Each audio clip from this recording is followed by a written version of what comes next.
Kisah akan berfokus pada seorang kreator manga atau pembuat komik bernama Suzuki, tidak pakai satria. Ini orangnya yang selama 15 tahun tetap konsisten berkarya yang meskipun sebagian besar hasilnya nihil alias tidak menghasilkan cuan, dia dan kawan-kawan sesama pembuat manga pun terus melakukan pekerjaan tersebut karena memang didasari oleh passion atau hobi.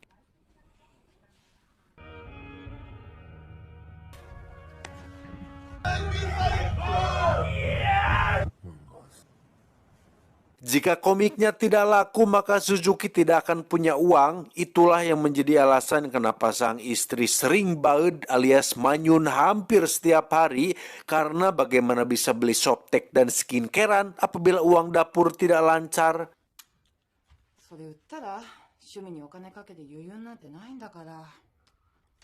次は掲載してもらえるから。 Sebenarnya Suzuki pernah meraih pencapaian tertinggi hingga mendapatkan penghargaan berupa piala, namun itu sudah 15 tahun yang lalu ketika otaknya belum pabelit bari neangan beas yang pada masa jayanya Suzuki sempat membeli senapan berburu lengkap dengan surat izinnya yang memang dulu dia sering melakukan kegiatan berburu untuk mencari inspirasi.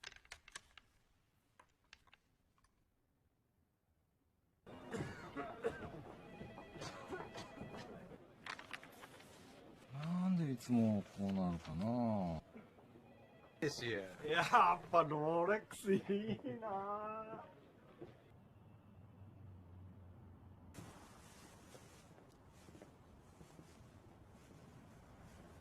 Suatu malam ketika baru pulang bekerja, Suzuki pun disambut dengan congor pemajikannya yang ambek-ambekan, bahkan sampai mengusir Suzuki dari kontrakan dengan melempar semua barang-barangnya termasuk senapan, di mana pergelangan tangan si istri nampak diperban seperti sehabis terluka. Entah apa penyebabnya, intinya dia sudah muak dengan Suzuki yang sudah lama tidak menafkahinya sesuai prosedur dan ketentuan sebagai kepala rumah tangga.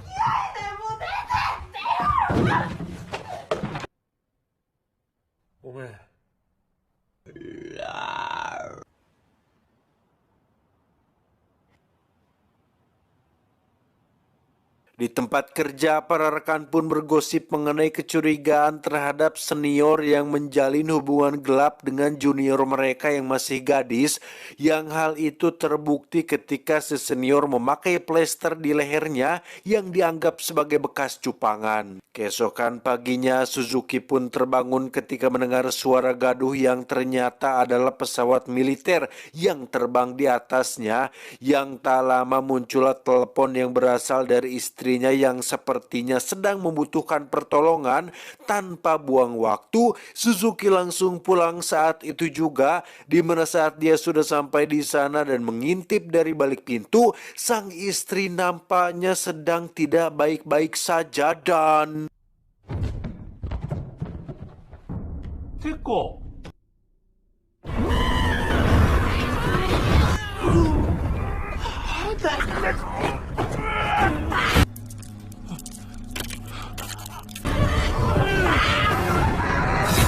Entah apa yang terjadi pada istrinya, Suzuki pun tak sengaja membunuhnya saat kepalanya tertusuk piala. Suzuki keluar dan melihat lebih banyak pesawat yang terbang di atasnya. Masih tidak tahu apa yang sedang terjadi, Suzuki kembali ke tempat kerja dan melihat rekannya sedang memukuli si senior yang ternyata sudah berubah menjadi zombie setelah terkena gigitan pada lehernya.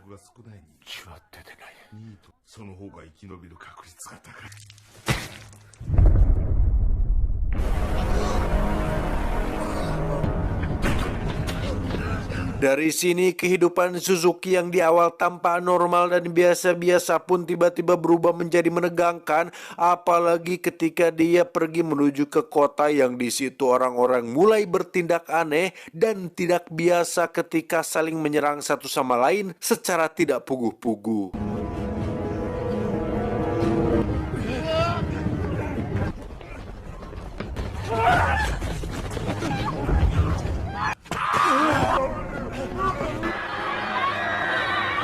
Saat itulah Suzuki bertemu dengan seorang siswi sekolah bernama Hiromi yang spontan berlindung di belakangnya, sehingga Suzuki yang merasa dianggap pahlawan pun langsung mengambil senapan, tetapi ya, itu semua tidak lebih dari hanya imajinasinya sebagai seorang pembuat komik tidak pakai obat batuk, di mana mereka berdua masuk ke dalam mobil taksi yang di dalamnya sudah ada satu penumpang yang sama-sama ingin pergi dari tempat ini. Dan alangkah terkejutnya Suzuki saat melihat bekas luka gigitan pada lengan si penumpang yang ketika dia mulai berubah, Suzuki langsung membuka pintu dan berhasil mengeluarkan dia dari sana. Tetapi masalahnya sekarang adalah si supir ternyata juga sudah terinfeksi sehingga mereka berdua benar-benar dalam bahaya ketika zombie supir taksi tersebut menginjak gasnya secara tidak elem-elem.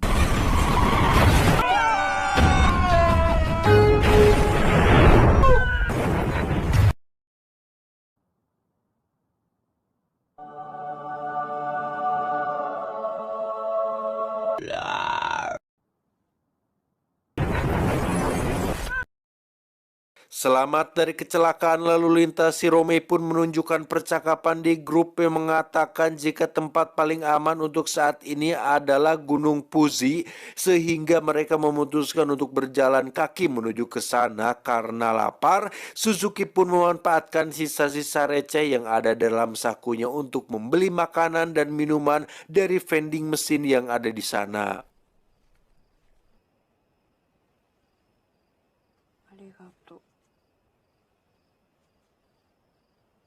Keesokan paginya ketika baru bangun tidur, otak Suzuki langsung traveling saat tak sengaja melihat bibir Hiromi yang masih ranum.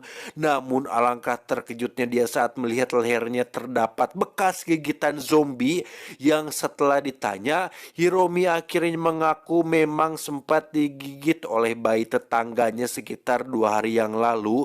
Namun anehnya dia tidak berubah menjadi zombie karena mungkin si bayi tidak terinfeksi secara langsung, melainkan berasal dari susu ASI ibunya yang sudah terkontaminasi.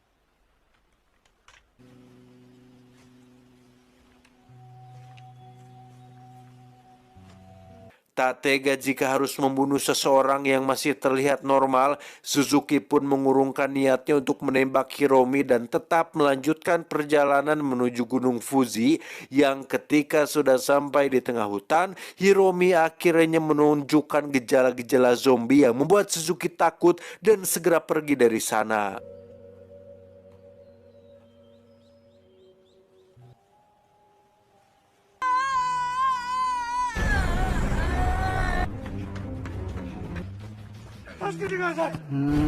Dan ya, Suzuki justru tak sengaja bertemu dengan zombie asli yang langsung menyerangnya, yang ketika Suzuki sedang kepepet dan tak tahu cara mempertahankan diri, tiba-tiba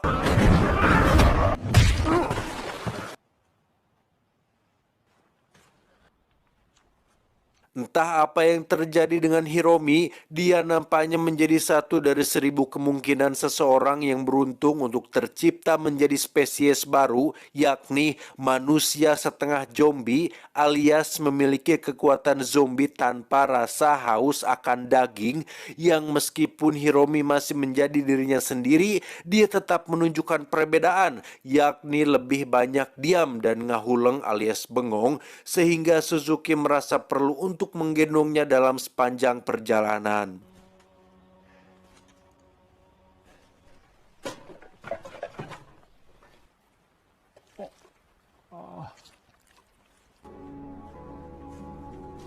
Berhari-hari Suzuki berjalan menyusuri hutan, sampailah dia di pinggir jalan yang terdapat satu troli berisi penuh cangkang coklat dan jajanan Alfamart, sehingga dia yakin jika dirinya sudah dekat dengan swalayan atau semacam taman di kaki Gunung Fujiyama. Dan akhirnya tibalah Suzuki di Fuji Outlet Park atau Taman Gerai Fuji di kaki Gunung Fujiyama, yang pada saat Suzuki sedang asik memilih setelan jaket yang ada di salah satu toko, muncullah satu monster yang tiba-tiba menyerangnya dan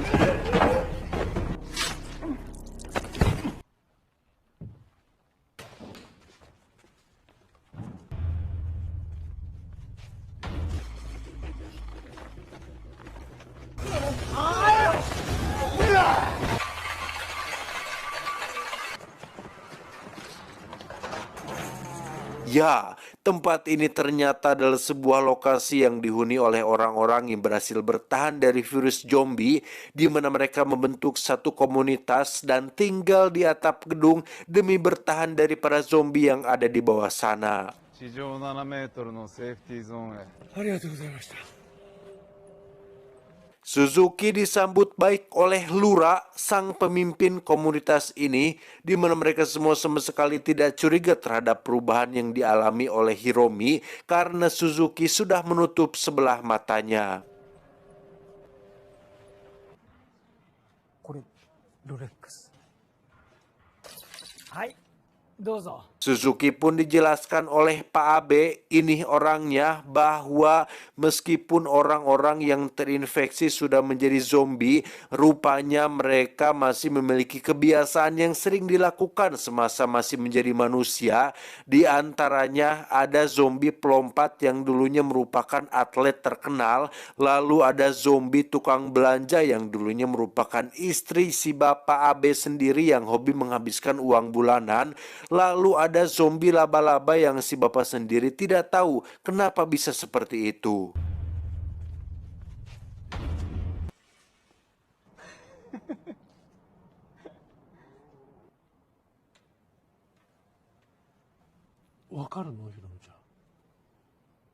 Tak lama, Lura pun mengumpulkan mereka semua untuk membicarakan tentang rencana mengambil bahan makanan di gudang basement swalayan, di mana Suzuki diminta untuk menyerahkan shotgunnya yang hal tersebut cukup membuat dia merasa keberatan. その銃を渡してもらえたら。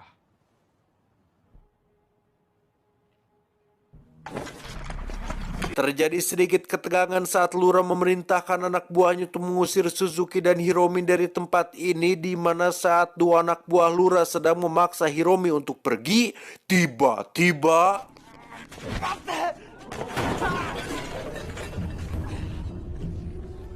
pada akhirnya Hiromi pun ketahuan oleh semua orang sehingga Lura langsung menembaknya dengan panah besi, tetapi tidak sampai membuatnya mati. Akibatnya, Suzuki pun dipukuli rame-rame oleh mereka semua, di mana Lura sendiri dihianati oleh salah satu anak buahnya bernama Samsul yang merebut shotgun milik Suzuki. Yang biasanya Lura hanya memantau dari atas gedung, kini dia dipaksa untuk ikut turun langsung mengambil makanan di gudang penyimpanan di basement mall. 明日のツアーの先陣は日浦君です。 Sebelum pergi, Suzuki pun menitipkan Hiromi kepada salah satu penghuni wanita yang baik hati bernama Oda. Ini parasnya, dengan Lura yang berada di posisi paling depan, mereka semua pun langsung bergerak menuju ke gudang penyimpanan makanan. はい、これ。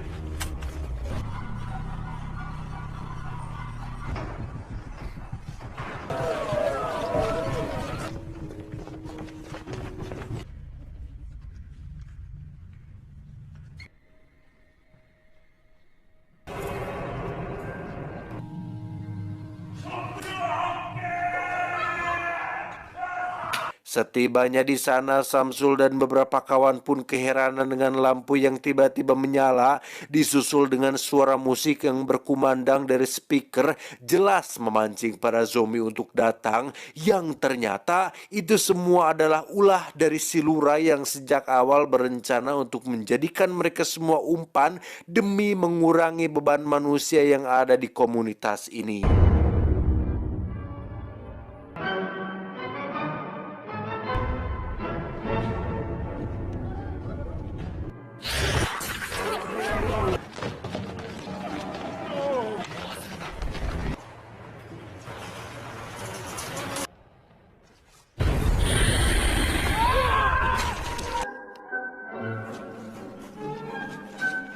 Tak diduga, musik klasik yang diputar Lura rupanya memicu si zombie atlet untuk bisa memaksimalkan lompatannya sehingga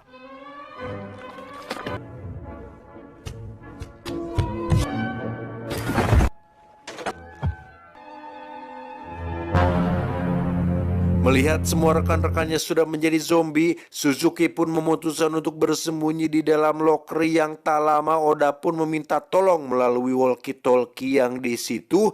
Suzuki mulai menggunakan imajinasinya untuk memperkirakan apa yang akan terjadi pada saat dia keluar dari loker.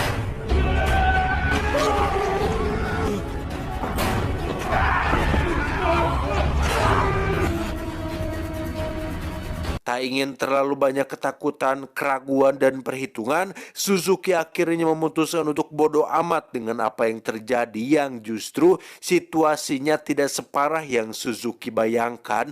Namun tiba-tiba muncullah seekor zombie yang menyerang dan berhasil menggigitnya. Tetapi beruntung Suzuki sebelumnya sudah memakai jam tangan merek Rolex yang sengaja dipasang cukup banyak pada lengannya.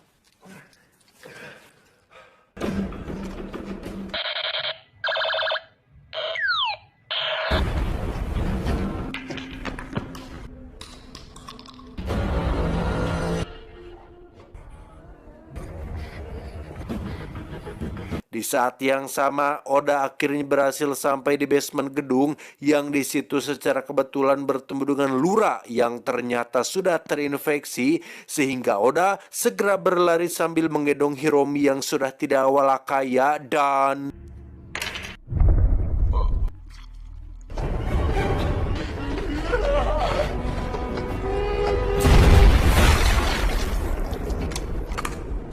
Tak lama muncullah Samsul dan Pak Abe yang ternyata berhasil bertahan, di mana mereka berlima akan benar-benar terdesak ketika sedang melarikan diri melewati terowongan bawah tanah, sehingga tak punya pilihan lain lagi bagi Suzuki dan kawan-kawan selain menghadapi para zombie yang datang dari dua sisi yang berbeda.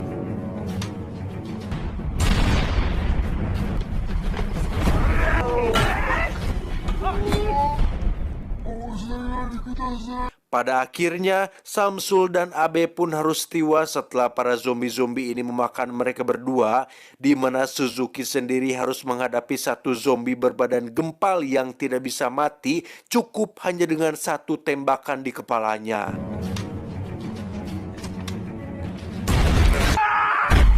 Selamat dari zombie gembrot, Suzuki langsung dihadapkan pada zombie yang menggigit lengannya, dan lagi-lagi selain harganya lumayan mahal, Rolex ternyata juga bisa membantu seseorang dari gigitan para zombie.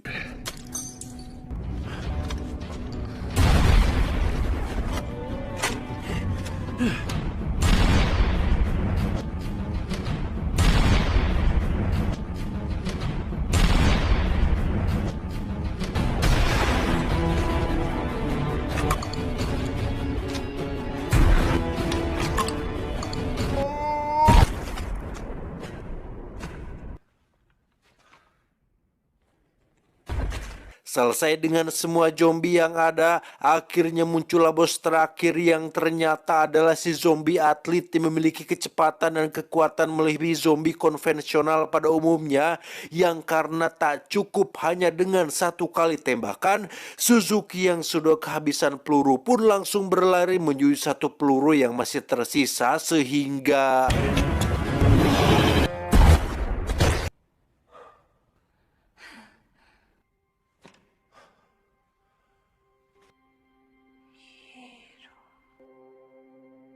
tersisa Suzuki, Oda, dan Hiromi. Mereka menjadi 3 orang yang selamat bertahan dari mimpi buruk ini, sehingga tinggal hanya menunggu waktu dan keberuntungan sampai situasi kembali normal.